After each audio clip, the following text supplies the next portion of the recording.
तेलंगाना कांग्रेस ने चुनाव से ठीक पहले माइनॉरिटी डिक्लेरेशन की घोषणा की है। करीब 4,000 करोड़ के बजट का वादा किया है कि माइनॉरिटी के कल्याण के लिए 4,000 करोड़ रुपए तक पार्टी अगर सत्ता में आती है तो खर्च करेंगे। हमारे साथ तेलंगाना कांग्रेस के सीनियर वाइस प्रेसिडेंट और इस माइनॉरिटी डिक्लेरेशन को बनाने में एक अहम भूमिका निभाने वाले जावेद साहब। सर, ये बताइए, ये जो डिक्लेरेशन है कितना इम्पोर्टेंट लगता है आपको और क्या वोटर्स आपकी तरफ इसके लिए आएंगे? तेलंगाना में आज माहौल ही कुछ ऐसा बना है कि कांग्रेस की तरफ लोग भी आ रहे हैं, माइनॉरिटीज़ भी आ रहे हैं। और ये घोषणा पत्र डिक्लेरेशन जो है, इससे मैं समझता हूँ दिस विल फर्दर हेल्प। जी हाँ। 4,000 करोड़ का बजट का आपने वादा किया है कि once you come into power you will allocate 4,000 crore से huge money. Sir, how you will manage? And your critics, जो आपके जो क्रिटिक हैं वो बोल रहे हैं कि ये एक्चुअली नाम आपने माइनॉरिटी डिक्लेरेशन दिया है, लेकिन ये खास मुस्लिम समुदाय को टारगेट करते हुए ये declaration.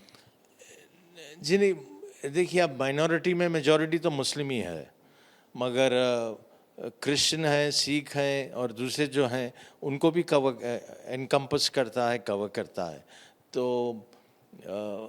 Sizable number of Christians हैं जो कि शायद डिक्लेयर्ड नहीं है मगर चर्च गोइंग हैं। जी, तो उसको मुस्लिम डिक्लेरेशन बोलना ज़रा गलत होगा सर। लेकिन टारगेट ज़्यादा, चूंकि बड़ी तादाद है, करीब 17% हम बात करें तो रफली आधिकारिक रूप से 12 से 14%, ऐसे 17% हैं तेलंगाना में मुसलमान। जी जी जी हाँ हैं जी। क्या क्या फीचर हैं सर? आपने ड्राफ्ट किया है इस मैनिफेस्टो को, पार्ट ऑफ मैनिफेस्टो को, क्या क्या फीचर हैं और क्या क्या प्रोमिसेस आप कर रहे हैं?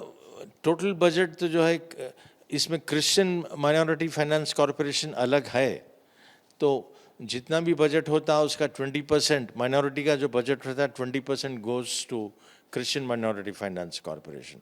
हमने ये कहा है कि 1,000 करोड़ इसमें से हम अनएम्प्लॉयड यूथ जो जॉबलेस हैं उनके लिए जो है स्किल डेवलपमेंट और जो है small businesses self employment scheme के लिए 1,000 करोड़ जो है ईयरमार्क करे हैं।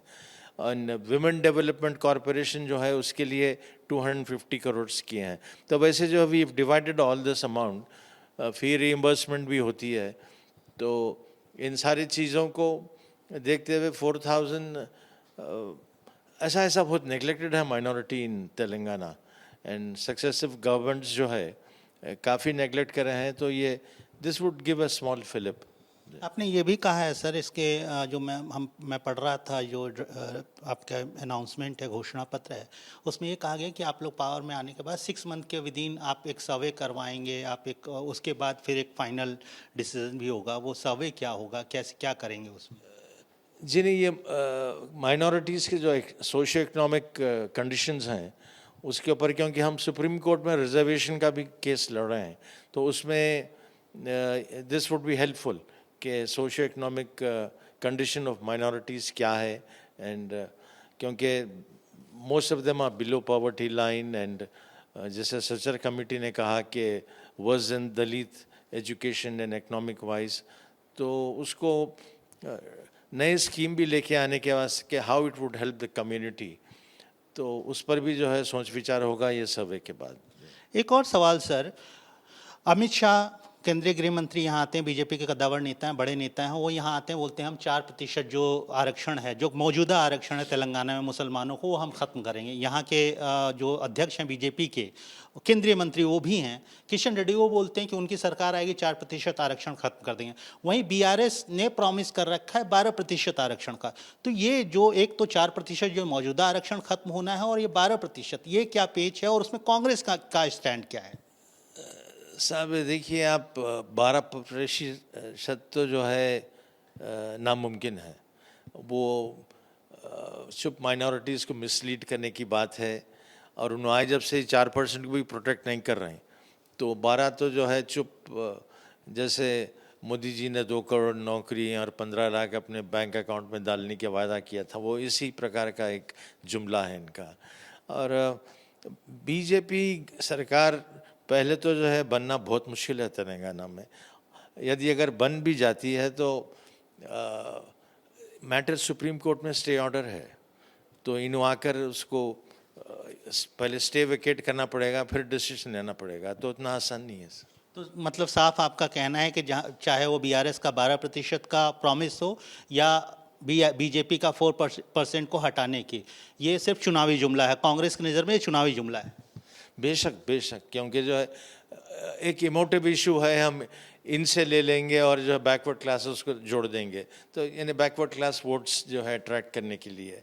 और इन्हों तो 12% यानी हर चीज़ जो है हम देंगे कहा और कुछ नहीं दिया इन्होंने। तो ये दोनों के जो है जुमले हैं।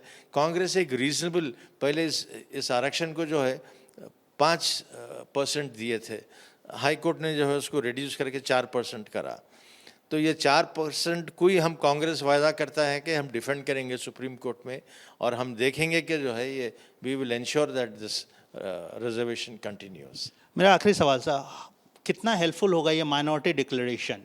आप माइनॉरिटी में क्रिश्चियन की बात कर रहे हैं, सिख की बात कर रहे हैं और अदर माइनॉरिटी की बात कर रहे हैं, लेकिन मुस्लिम एक खास, जैसा आपने मेंशन किया, बड़ा तबका है। क्या लगता है मुस्लिम्स इस बार कांग्रेस को वोट करेंगे, ट्रस्ट करेंगे तेलंगाना बीआरएस के अगेंस्ट में?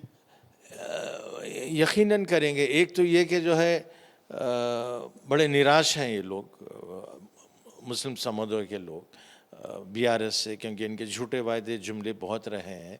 वैसे भी जो है मुस्लिम आ ही रहा था कांग्रेस की तरफ, ये और ज़्यादा हेल्पफुल रहेगा। और ये झूठे वायदे हमारे इसलिए नहीं समझ सकते क्योंकि जब वाईएसआर गवर्नमेंट थी तो जब भी ये आरक्षण इंट्रोड्यूस किया था, हमने उस वक्त भी घोषणा पत्र में कहा था कि जो है 5% देंगे, और 5 दिए थे, उसके बाद में कोर्ट ने उसको 4 बनाया। फिर रिएम्बर्समेंट स्कीम, तो हमने जो वायदे राजशेखर रेड्डी सरकार ने की थी तो वो पूरे करे। तो मुझे यकीन है कि इस बार भी जो है एतमाद भरोसा करेंगे, और हमको 10 साल का इनका शासन के बाद ये कह सकता हूँ कि इनका विश्वास हमको हासिल है। शुक्रिया, थैंक यू।